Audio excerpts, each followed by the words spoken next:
आइए हम जो भाग का अध्ययन कर रहे थे वो था प्रार्थना के विषय में।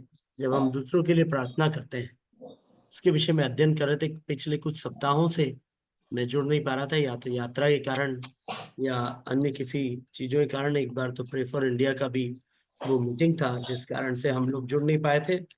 और हमने प्रभु यीशु मसीह की प्रार्थना का अध्ययन, अंतिम जो हमारा भाग था वो था प्रभु यीशु मसीह की प्रार्थना का हमने अध्ययन किया था।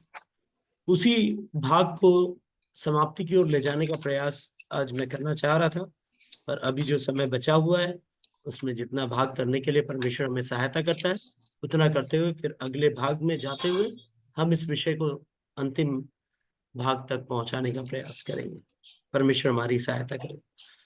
हम पढ़ रहे थे यूहन्ना रचित सुसमाचार, उसका अध्याय 17, जिसमें प्रभु यीशु मसीह की प्रार्थना है।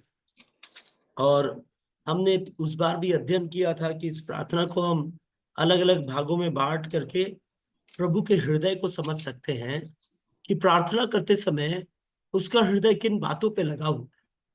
प्रार्थना करते समय वो स्वयं के लिए कुछ भी नहीं मांग रहा है, और वो सारी जो प्रार्थना है जो प्रभु यीशु मसीह की हम 17वें अध्याय में पढ़ते हैं, उसके विषय में अगर गहन अध्ययन आप लोग, जैसा परमेश्वर की आत्मा आपको प्रेरित करे वैसा अगर आप करेंगे तो आप पाएंगे कि वो अपने आप में एक बहुत ही गहराई का विषय है। प्रभु यीशु मसीह का हृदय को समझना। हम इस प्रार्थना के माध्यम से वही प्रयास कर रहे थे कि हम कैसे प्रभु के हृदय को जान सकते हैं, और हमने उसमें बहुत सी बातों को देखा था। उन सब में जाए बगैर मैं मुख्य 4 बातें जो हमें इसका सारांश बताती है उन बातों को हम लिख लें, और उसके बाद फिर उनमें जैसा जैसा हमें समय मिलता है उन चारों बातों में हम आगे अध्ययन करेंगे।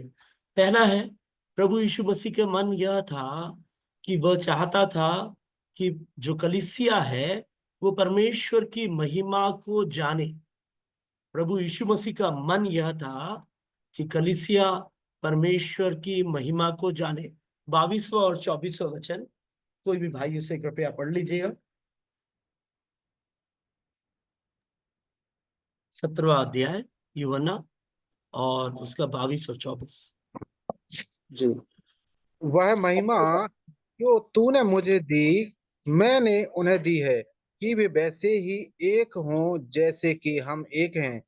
24वीं आयत बताती है, हे पिता, मैं चाहता हूं कि जिन्हें तूने मुझे दिया है, जहां मैं हूं वहां वे भी मेरे साथ हों, कि वे मेरी उस महिमा को देखें जो तूने मुझे दी है, क्योंकि तूने जगत की उत्पत्ति से पहले मुझसे प्रेम रखा।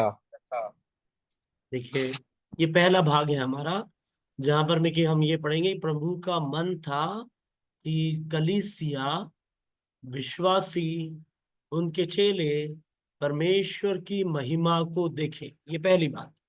दूसरी जो बात है वो हम 22 और 24 वचन में पढ़े।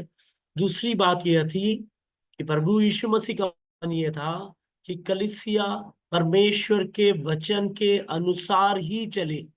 कलीसिया परमेश्वर के वचन के अनुसार ही चले। 8वां वचन पढ़िएगा, इसी अध्याय का 8वां वचन।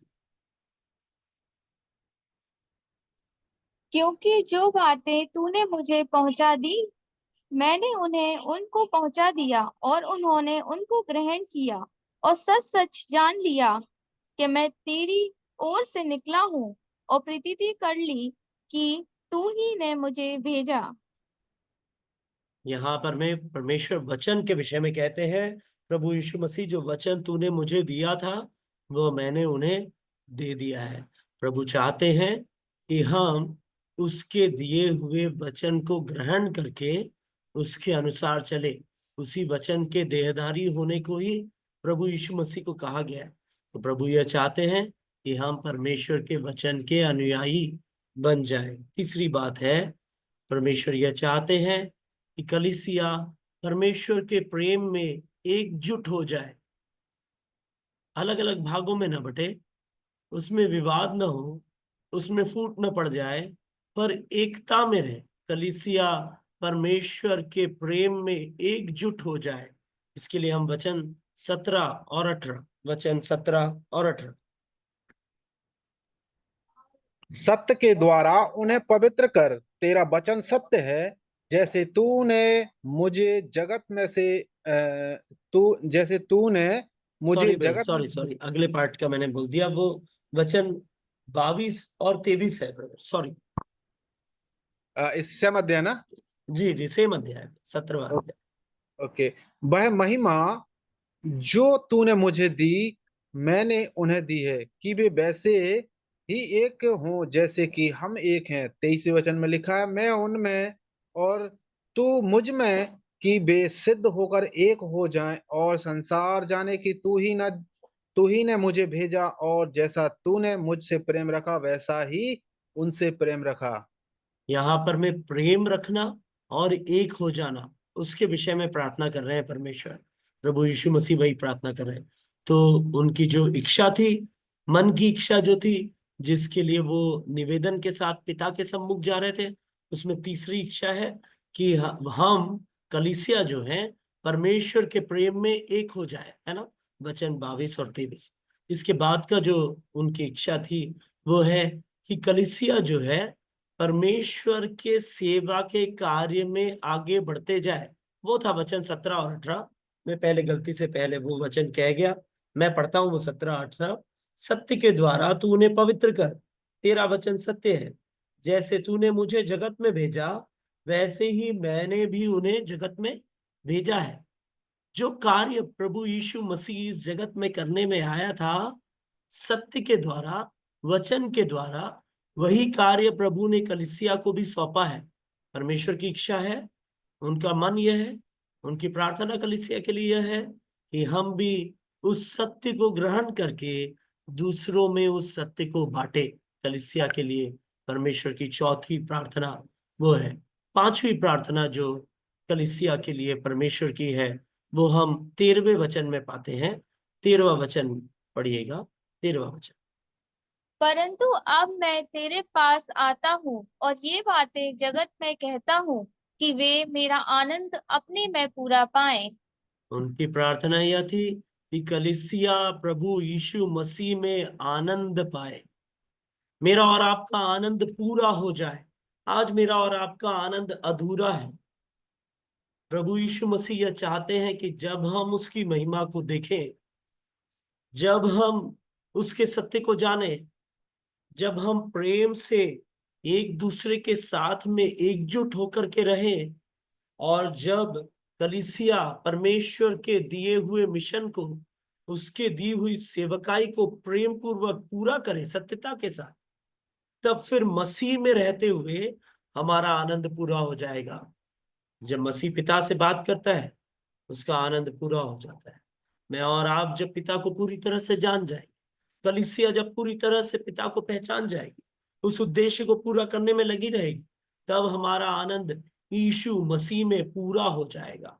मसीह की ये प्रार्थना के 5 विषय मेरे और आपके लिए हैं। हम दूसरों के लिए प्रार्थना करने वाले बने। ये हम इस उद्देश्य के साथ में हमने इस अध्ययन को शुरू किया था। परमेश्वर ने हमें नहम्याह की किताब से सिखाया कि किस प्रकार से नहम्याह ने दूसरों के लिए प्रार्थना की। वो राजगद्दी पर बैठा हुआ था। हम उन बातों को स्मरण करना, इनको स्मरण करना हमें प्रोत्साहन देगा कि हम दूसरों के लिए प्रार्थना करने वाले बन जाए। नहम्याह राजगद्दी पर बैठने वाला, राजा का पियाऊ होकर के, इतने आलीशान महल में रहते हुए यरूशलेम की दुर्दशा के विषय में विचार करता है। उसका मन यरूशलेम की ओर लगा है, परमेश्वर के वायदे की ओर लगा हुआ है।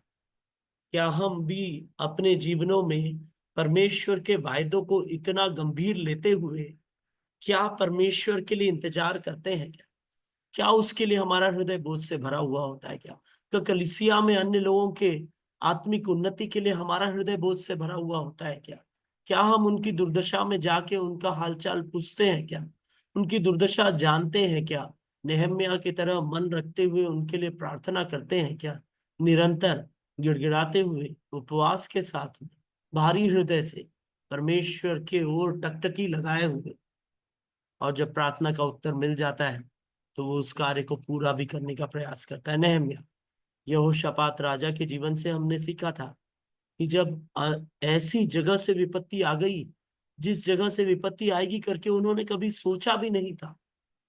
अमालेकियों के विषय में, उन मिद्यानियों के विषय में, जो उनके अपने लोग थे, जिनसे उन्हें कोई दुश्मनी का कोई उम्मीद नहीं थी, जब वहां से विपत्ति आ गई, तब उसने अपना 100% भरोसा सिर्फ और सिर्फ परमेश्वर पर रखा और उसे कुछ युद्ध नहीं लड़ना पड़ा। परमेश्वर ने उसे युद्ध पर विजय दिलाया। हमने पौलुस के जीवन से पढ़ा कि किस प्रकार से पौलुस दूसरों के लिए प्रार्थना करता है, कलीसिया की उन्नति के लिए प्रार्थना करता है, तीमुथियुस को स्मरण करके प्रार्थना करता है, कलीसियाओं को अपनी प्रार्थना में स्मरण करके उनकी उन्नति के लिए घुटने में जाकर के आंसू बहा के आहें भर भर के प्रार्थना करता है।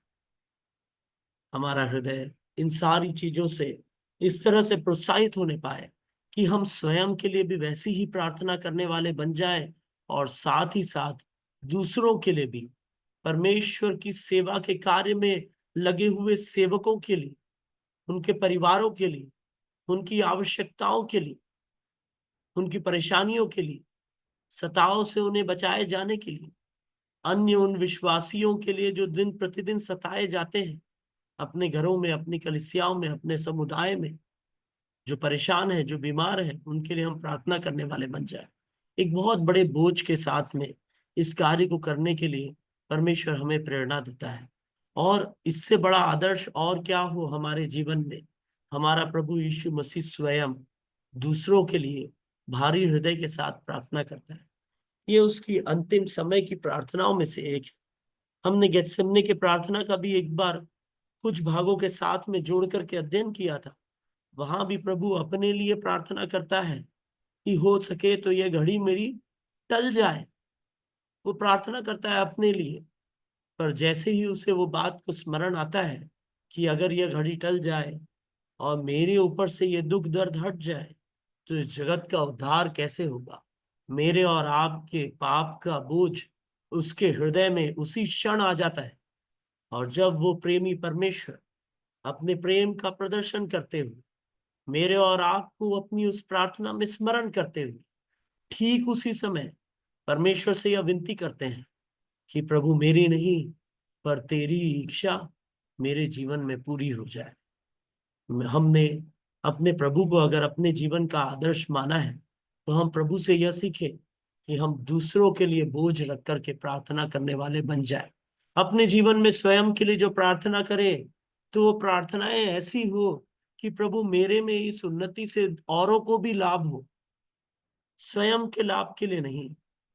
हम इस प्रार्थना को जब हम अध्ययन करेंगे, तो हम पाएंगे कि प्रभु का हृदय सिर्फ कलीसिया की ओर था, और उस कलीसिया के भाग में और आप थे। उस कलीसिया के भाग में और आप हैं।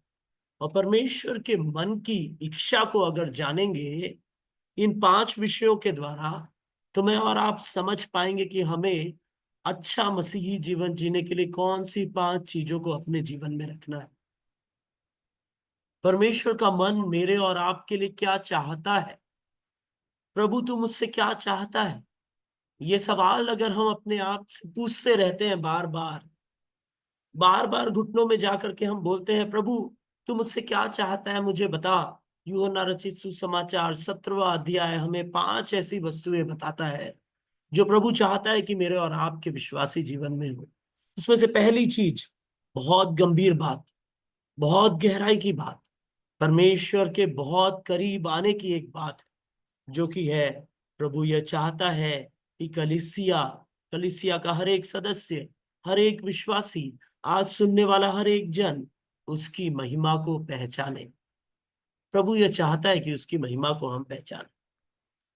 देखिए, मैं शायद पहले भी यह उदाहरण दे चुका हूं कि अगर आप नरेंद्र मोदी जी को जानते हैं, तो आपके लिए अपने जीवन में बहुत सी चीजों को करवा लेना बहुत आसान हो। आप अगर छोटे से एक पटवारी को भी जानते हैं अपने गांव के, तो आप जानते हैं कि आपका काम कितना आसान हो जाता है।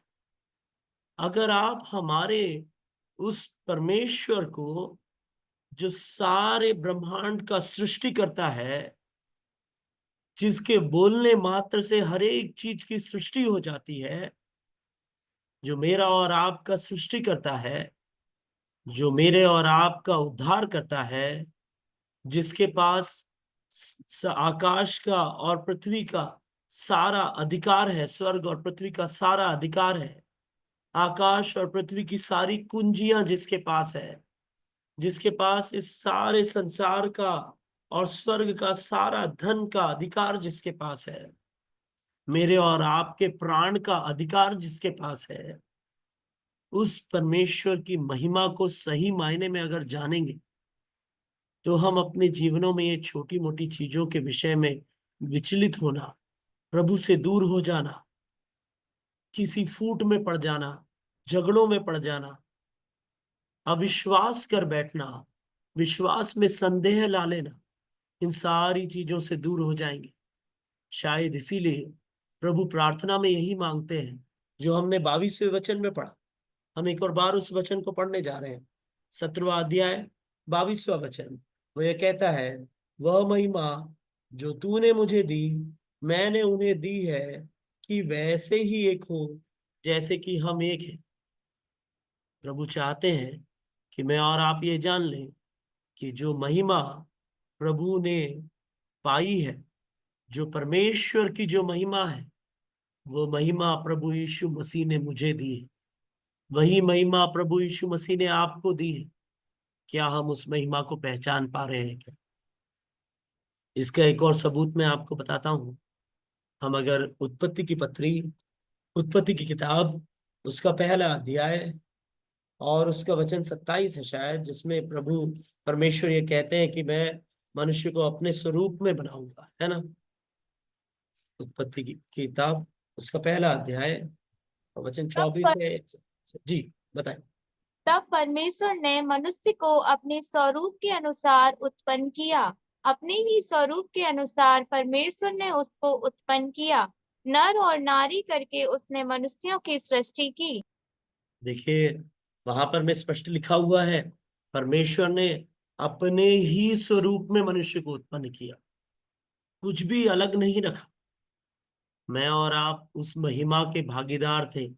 अदन की वाटिका में आदम और हव्वा जिस महिमा को प्राप्त किए थे कि परमेश्वर उनके साथ संगति करता था, परमेश्वर उनके साथ रहता था, परमेश्वर उनके साथ बातचीत करता था। उनका परमेश्वर के साथ संबंध ऐसा था कि वे एक साथ घूमा फिरा करते थे। वे परमेश्वर से मुखामुख बात करते थे, आमने सामने। और वो महिमा कहाँ खोई? जब पाप जगत में आया। मैं और आप विश्वासी होने के बावजूद भी, कलीसिया के भाग होने के बावजूद भी, अपने पापों के कारण परमेश्वर की उस महिमा से दूर हो जाते हैं। वह महिमा जो मैंने तुझसे पाई मैंने उन्हें भी दी है। ये परमेश्वर का वचन है, प्रभु यीशु मसीह का वचन है, और वो वचन सत्य है। जो महिमा आदम ने अदन की वाटिका में पाई थी, वही महिमा प्रभु यीशु मसीह ने मुझे और आपको दी है। इसीलिए तो वो हमारे मनों में, हमारे हृदयों में वास करता है। पवित्र आत्मा इसीलिए हमारे हृदयों में वास करता है। उसने अपने पवित्र और निर्दोष और निष्कलंक लहू के द्वारा मुझे और आपको पवित्र ठहरा कर हमें अपना निवास स्थान बनाया, हमें एक सहभागिता दी, एक संगति दी, जो हम मसीह के साथ कर पाते हैं, यीशु मसीह में होकर के।